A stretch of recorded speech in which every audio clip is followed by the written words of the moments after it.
सन 2024 में एक सबसे बड़े उपहार के रूप में देवगुरु बृहस्पति आपके ठीक भाग्य भाव पर हो रहे हैं मार्गी। इनका मार्गी होना आपके जीवन पर क्या प्रतिफल दिला पाएगा, क्योंकि यही देवगुरु बृहस्पति पिछले 118 दिनों से वक्री अवस्था में चल रहे हैं। अब ये वक्री अवस्था में जब थे तब आपके अष्टम भाव का भी प्रतिफल अब बहुत से लोगों को प्रदान किए।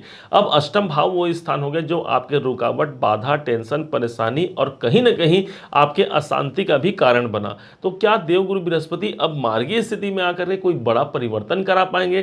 तो ध्यान दीजिएगा, ये ठीक 31 दिसंबर को जब आपके मार्गीय अवस्था में आएंगे तो ठीक अगला दिन 2024 का दिन होगा। अर्थात 2024 का ये सबसे बड़ा उपहार आपके जीवन में आपको देखने को यहाँ पर मिल रहा है। क्या प्रतिफल होगा? तो भाग्य भाव पर भाग्य के अधिष्ठाता बैठे हुए हैं। भाग्य की परिकल्पना हमने अपने जीवन पर तो बहुत किया, हमने अपने कर्मों को भी जिया है, लेकिन यदि भाग्य कहीं से भी हमारा साथ नहीं दे रहा है तो ये बात सत्य मानिए कि देवगुरु बृहस्पति आपके भाग्य का साथ आपको भरपूर दिलाएंगे। माना जाता है यही किस्मत का साथ है जो हमारे जीवन में बड़े परिवर्तन को हमारे भाग्य के द्वारा हमारे जीवन में घटित करा जाए। नवम भाव आपके पिताजी का होता है, इसलिए पिता संबंधी यदि कोई बाधाएं, परेशानी है या पिताजी को कोई स्वास्थ्य जनित प्रॉब्लम है, वहां पर भी आपको यहां पर सफलता देखने को मिलेगी। यही स्थान मेरे उच्च शिक्षा का है, तो इस समय पर चाहे आप जॉब करते हैं, व्यापार करते हैं या फिर आप पढ़ाई लिखाई करते हैं, किसी एजुकेशन के कार्य में आप संलग्न हैं, ये देवगुरु बृहस्पति कोई नया ज्ञान, कोई नया अनुभव आपको दे करके जाएगा इसी समय पर। अर्थात ये 4 महीने इसलिए हमने कहा कि ठीक 4 महीने बाद 1 मई 2024 को यही देवगुरु बृहस्पति आपके नवम भाव को छोड़ करके आपके कैरियर भाव पर प्रविष्ट हो जाएंगे। ध्यान रखिएगा, इन 4 महीनों में देवगुरु बृहस्पति बहुत हद तक आपके भाग्य की जागृति के लिए अग्रसित रहेंगे। अब हमें कार्य करना है, वो सब कार्य करना है जो हमने काफी दिनों से सोचा तो है परंतु उसे क्रियान्वित नहीं कर पा रहे हैं, या फिर एक सही मुहूर्त का इंतजार कर रहे हैं कि वो मुहूर्त कब आएगा जिसमें हम अपना कार्य प्रारंभ करें। तो ये समझिए ये आपका समय चल रहा है। अब यदि बर्थ चार्ट में भी आपके मान लीजिए किसी कारण से आपके गोचर में या फिर आपके बर्थ चार्ट में कोई दशा अंतर्दशा विपरीत भी चल रही है तो भी देवगुरु बृहस्पति यहां पर उसे मैनेज करेंगे। कारण इसका यह होगा क्योंकि ये देवगुरु बृहस्पति भाग्य के कारक हैं और भाग्य भाव पर ही स्थित है।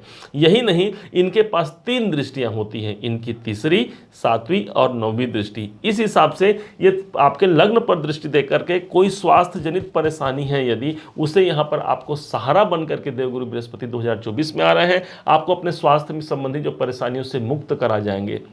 देवगुरु बृहस्पति की दृष्टि है, कॉन्फिडेंस में वृद्धि होगी, हमारे व्यक्तित्व में विकास होगी, हम स्वयं एक जागृति अवस्था में आ जाएंगे। यदि किसी कारण से हम स्वयं यदि जागृत नहीं हैं तो समझिए कि हम अपना कार्य भला कैसे कर पाएंगे। देवगुरु बृहस्पति मार्गी हो गए हैं, लग्न पर दृष्टि है, वो जागृति हमें देखने को मिलेगी। एक गंगा जल की पवित्रता होती है देवगुरु बृहस्पति के पास और यही पवित्रता हमारे अंदर आ जाएगी, अर्थात हम वो कार्य को भी अच्छे से कर पाएंगे जो कार्य हमने कभी अच्छे से करना या उसके लक्ष्य को प्राप्त करना हमारा कभी सपना रहा होगा।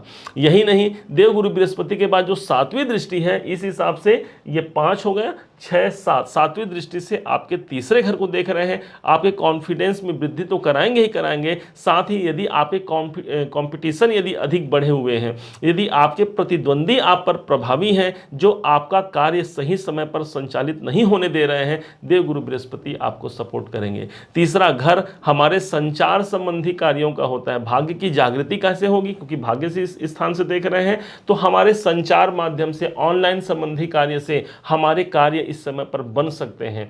और दूसरी तरफ यदि आप सेल्स, मार्केटिंग या स्पोर्ट्स इत्यादि के कार्य क्षेत्र से जुड़े हुए हैं, ये देवगुरु बृहस्पति आपको यहां पर सफलता प्रदान करेंगे, क्योंकि तीसरा घर कहीं ना कहीं हमारे संघर्षों का होता है। अब संघर्ष भाव पर गुरु की दृष्टि है, मतलब संघर्ष भी हमारे न्यून कम होने की संभावना काफी हद तक प्रबलता की ओर अग्रसित होती है। यही नहीं, देवगुरु की एक दृष्टि पड़ रही है जो कि आपके पंचम भाव पर है।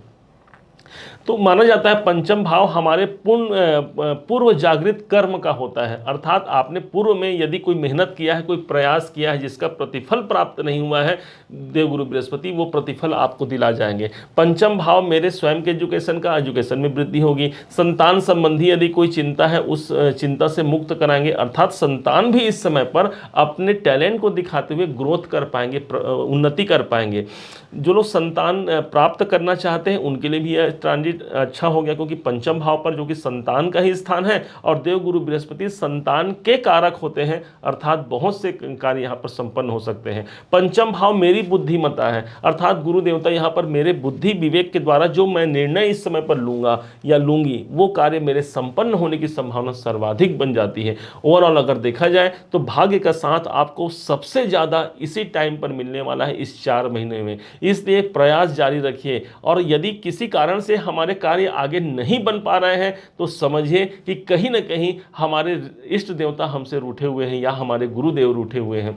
ध्यान रखिएगा, यही देवगुरु बृहस्पति हमारे इष्ट देवता भगवान नारायण, भगवान श्री कृष्ण, भगवान शिव शंकर, कोई भी हमारे इष्ट देवता हो, उनका ये प्रतिनिधित्व करते हैं। और नवम भाव तो स्वयं धर्म का स्थान हो गया, इसलिए कोई धार्मिक यात्रा करके आइए। वैसे भी नवम भाव पर देवगुरु बृहस्पति गोचर जब करते हैं कोई धार्मिक यात्रा का संयोग बनता है। एक धार्मिक यात्रा करने मात्र से ही आपके कार्य बहुत हद तक प्रबलता की ओर अग्रसित होते हैं। विदेश संबंधी कार्य भी इस समय पर बनेंगे, क्योंकि देवगुरु बृहस्पति नवम भाव पर है। एक लंबी यात्रा करके आपके भाग्य की जागृति हो सकती है। ध्यान रखिएगा, जो आपके घर में ईशान दिशा है, जो पूर्व और उत्तर दिशा का जो कॉर्नर है, वही स्थान देवगुरु बृहस्पति का माना जाता है। आप ये समझिए कि यदि वो स्थान आपका शुद्ध है, यदि वो स्थान साफ सुथरा है, किसी कारण से वहाँ पर भारी भरकम सामान नहीं रखा हुआ है, ये देवगुरु बृहस्पति आपको 100% परिणाम दे करके भाग्य उन्नति के रूप में आपके जीवन पर आपको दिखा जाएंगे। शायद यही वो समय हो सकता है 2024 का ये आगमन का 4 महीना, जो आपके जीवन पर बहुत बड़ी उपलब्धि, बहुत बड़ी प्रगति को दिला करके आपके जीवन को बहुत लाभान्वित करा पाए। उम्मीद है आप सबने इसे समझा, आप सबने इसे जाना। यदि आपने इसे समझा है, जाना है, मेरे समझाने का प्रयास यदि आपको सार्थक लगा हो, मेरे समझाने का तरीका यदि आपको सार्थक लगा हो, तो अपना प्यार भरा लाइक और कमेंट करना कभी मत भूलिएगा। और हाँ, यदि अभी तक आपने चैनल को सब्सक्राइब नहीं किया तो सब्सक्राइब भी कीजिएगा। इस वीडियो को दूसरों तक शेयर भी कीजिएगा, ताकि दूसरे लोग भी इसे जान करके लाभान्वित हो पाए। माना जाता है अच्छी बातों को शेयर करने से हमारा गुरु ग्रह मजबूत होता है, और आपके तो भाई भाग्य भाव पर है, अर्थात भाग्य की जागृति यहाँ पर संभव है। पुनः एक बार फिर आप सभी का दिवस बहुत मंगलमय हो, इन्हीं शुभकामनाओं के साथ। जय श्री राम।